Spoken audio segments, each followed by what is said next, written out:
తెలియకుండా అడుగుతున్నాను నేను. దయచేసి సబ్స్క్రైబ్ చేయండి, నా ఆవేదనను అర్థం చేసుకోండి. నామినేషన్ ప్రక్రియ ఎప్పుడు మొదలు కాబోతోంది? నేను దీనికోసం వెయిట్ చేస్తున్నాను. నిఖిల్ని మినహాయించి నామినేషన్ ప్రక్రియని మొదలు పెట్టండి.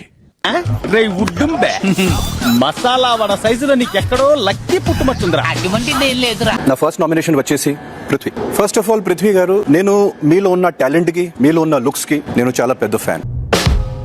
బాబాయ్ వద్దు బాబాయ్, పాయింట్కి రా.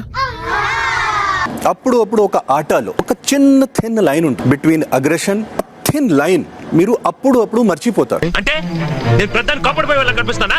అసలు ఏమనుకుంటాను నా గురించి? నేను బీపీ పేషెంట్, నాకు అసలు కోపం రాదు తెలుసా? నా నెక్స్ట్ నామినేషన్ వచ్చేసి నా బడి సోనియా గారు. ఫస్ట్ నాకు 3 days లో కనిపించింది సోనియా, తర్వాత కనిపించడం లేదు. ఇవి తీసేసి డ్రైవింగ్ చేస్తే కళ్ళు కనపడి దొబ్బించుకుంటాయి.